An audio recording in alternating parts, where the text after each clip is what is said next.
You had a case in Georgia not very long ago, didn't you? They made an ad about a young woman who'd been killed by an immigrant. Yeah, well, if they'd all been properly vetted, that probably wouldn't have happened. But if they're all properly vetted and that doesn't happen. I'm Donald J. Trump, and I approve this message. Bring in the big dog. That's what the Kamala Harris for President campaign said. They needed some help down in the southern states like Georgia, and so they wanted the big dog to go out there. Bubba, he had to go out there and talk to the voters and keep it real because he talks their language. And, you know, this whole Kamala Harris faking a southern accent, that only takes you so far. You need to bring a real redneck in there. Bring in the big dog. That would be Bill Clinton. Bill Clinton's the big dog. He's Bubba. He can talk to the... He's really the last credible Democrat who has had a good performance down in southern states. Barack Obama won North Carolina one time, and he won Florida. But Florida's not really the South. It's Florida. Anyway, Bill Clinton, the last Democrat to do well in southern states, he's been brought in as some sort of emergency relief pitcher on behalf of Kamala Harris. He's down there to try to speak those rednecks' language and really get them out to vote for Kamala Harris. So take it away, Bubba. Do your magic. Bring in all those votes for Kamala. Tell the truth down there, Bubba. Let's hear it. You had a case in Georgia not very long ago, didn't you? They made an ad about a young woman who'd been killed by an immigrant. Yeah, well, if they'd all been properly vetted, that probably wouldn't have happened.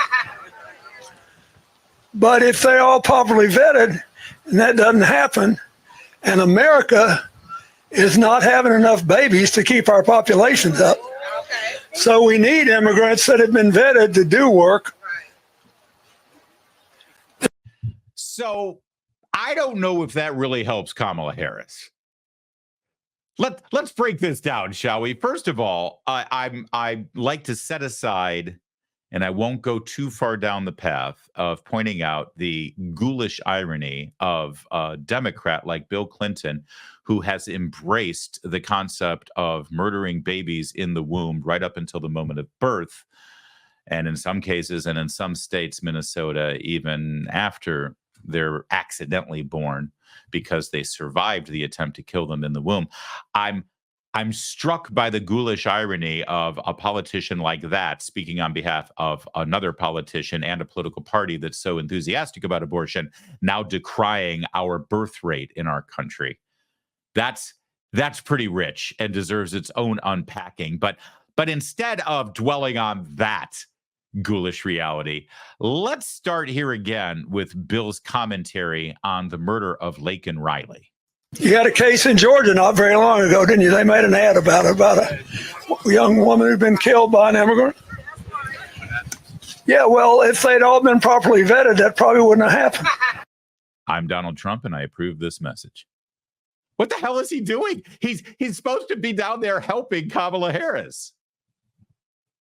By the way, Kamala Harris is letting unvetted illegal immigrants pour across our border, and well, lo and behold, they're going to be murdering people. Wouldn't have happened. Are you serious? Now, we're told that Bill Clinton was trying to make a broader point, a bigger picture point here, which he eventually got around to it, claiming that because the bipartisan border security and immigration bill that had been negotiated in December didn't actually make it to a floor vote, and we're told that Donald Trump blocked it, which is actually a lie because he can't block anything. He's not a senator. That had that been passed, then we'd be vetting all of these murderers now. But of course, Laken Riley's a murderer crossed the border well before that bill would have been signed into law or been in effect in any way whatsoever. So it's a lie. But if this is the way you're trying to make that case, Bill, you're not helping. I promise you. They really should make this into an ad. This should be played over and over and over again because he's Bubba, man. He's the big dog. He's gonna do the trick in Georgia. for Kamala Harris. You had a case in Georgia not very long ago, didn't you? They made an ad about a young woman who'd been killed by an immigrant. Yeah, well, if they'd all been properly vetted, that probably wouldn't have happened. Hey, Bill, who's responsible for the vetting? Who's in charge of that vetting process? Why wasn't the murderer vetted? The answer to that question occur to you by any chance? That's amazing. That is absolutely amazing. I don't think he's helping. Actually, there's a little bit more of this because he appeared on another platform here, once again trying to focus on the low birth rate, saying that we need more immigration. And by the way, that's not something that Republicans disagree with. I mean, we'd love for American citizens to be having babies and not killing them before they're born. And we need to increase the size of our families and increase more babies being born here. Yes, 100%. But we also need well-vetted, well-regulated, legal immigration to fill in some of those gaps. Although first we've got to get a handle on the illegal immigration and deport the illegal immigrants who are in this country so that we can get back to some semblance of normal. But here's Joe Biden making the case for an open border, I suppose. A new direction to manage an immigration crisis in a tough time where there's all this upheaval all over the world, where there are border problems all over the world, where millions of people are trying to escape the misery they're in. And other people are saying, well, I want to do what I can and take what I can, but maybe there's a limit to how much we can do. In other words, I don't think Americans are anti-immigration, they're anti-chaos, right? They don't want us to do more than we can, but they recognize, at least most people do, we got the lowest birth rate we've had in well over 100 years. We're not at replacement level, which means we got to have somebody come here if we want to keep growing the economy. Unless one of you is one of these artificial intelligence geniuses who figured out how we can all grow with no work. I love that those are the only two solutions he can come up with. You know, our birth rate is so low that we're not at replacement levels anymore. So we got to bring people from other countries in here, or we got to come up with some sort of artificial intelligence robotic solution. Hey, isn't there another way to increase the birth rate? Isn't there another way to get our birth rate up to replacement levels? I'm sure there's got to be something that might be simpler than, you know, inventing a robot or importing people from other countries. Hey, I've got an idea. How about we have babies? How about we get pregnant and we have babies ourselves? Oh, what fun is that? Well, we just had the one baby, Chelsea. In fact, I'm not so sure I'm the daddy anyway, because I was busy that night. You know, I had a lot of other friends down there that I was visiting late at night when Hillary was studying for her law degree. This is a guy who's only had one child himself. A guy who is wealthy and has had stature and position in a stable household. He's had one child, and now he's lecturing the rest of us about our low birth rates. And yes, again, in power, in political power, he embraces the idea of women utilizing this process, actually, and men as well. There are some dastardly men who are way too enthusiastic about abortion because it's their get out of jail free card from their perspective, who are just fine with getting rid of babies. And so they embrace that idea, they embrace that concept, and then are just dumbfounded about what to do about our birth rate. But when Bill Clinton goes down stumping for Kamala Harris, saying that the American people are not anti-immigrant, they're anti-chaos, he's doing Donald Trump's work for him. How many people hearing that message in Georgia are going to say, yeah, I'm anti-chaos on the border, so we want 4 more years? No. They're all going to say, you're right, Bubba. Thanks. Thanks for giving me another reason to vote for Donald Trump. Is it possible? And again, I'm just floating it out there. But is it possible that this wasn't just some dumb gaffe, that this isn't an accident? Hear me out. There have already been reports this week. Axios is reporting that there's a lot of bad blood between the Biden White House staff and the Kamala campaign staff.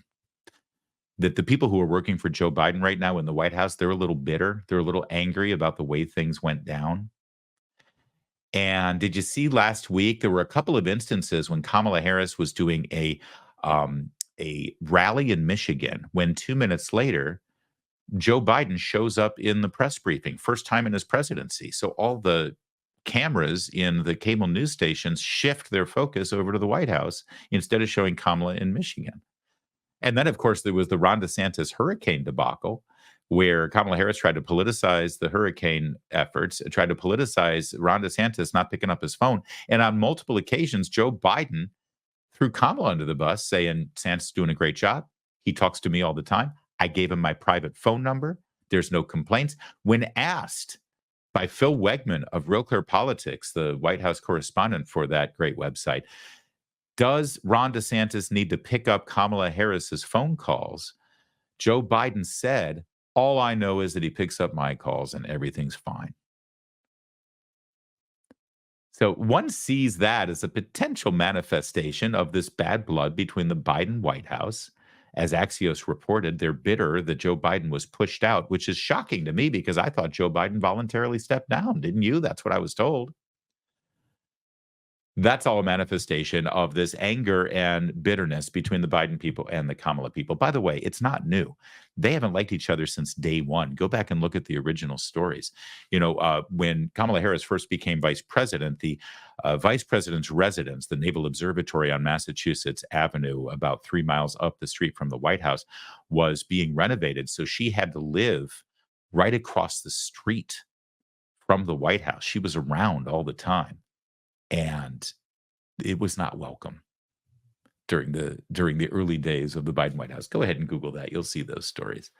But even further, now let's extrapolate it to the Clintons. You know that his wife, you're familiar with her, right? Hillary Clinton, the woman who suffered the most devastating, embarrassing, and humiliating electoral loss in the history of the United States of America, if not the world. You remember her, right? She was going to be the glass ceiling shattering first female president. And let me tell you something about Hillary Clinton. As much as she is odious and horrible and we dislike her, she's not dumb. And she worked hard.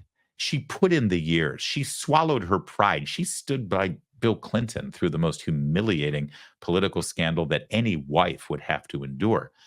But she did all of that because she had her eye on the prize. She lost to Barack Obama, who had no business even challenging her for the nomination in 2008 because it was her turn, damn it. And Obama comes in and steals her nomination away, and they fight each other to the bitter end through the final primary, and Obama barely beats her.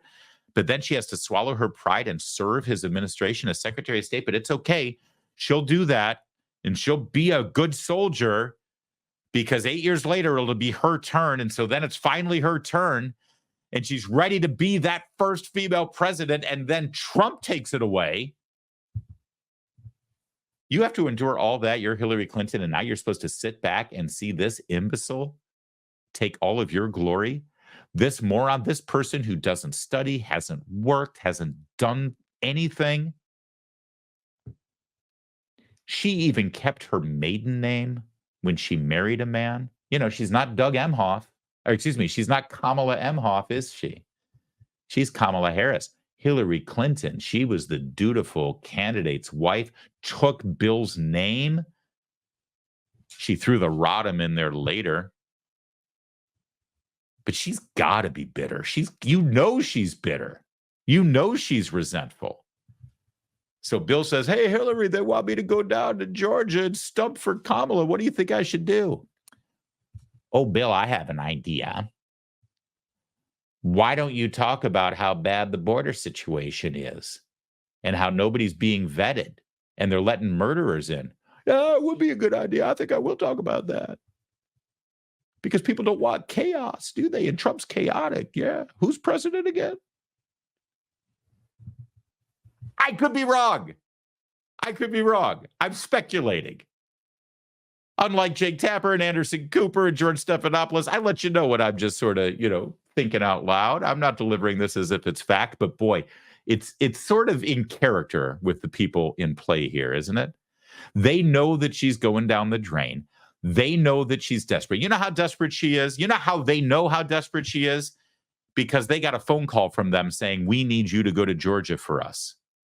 They know she's desperate. And so, of course, they're undermining her. They don't want her to win. No. Hillary Clinton didn't even get to be the kingmaker or queenmaker here. She had to sit on the sidelines while all of this transpired. And say what you will about Hillary Clinton, but she never goes down quietly. So maybe Kamala Harris is going to have some tire tracks on her back when all is said and done. And if you do some forensics on it, those tire tracks are going to match Joe Biden and Bill Clinton's cars.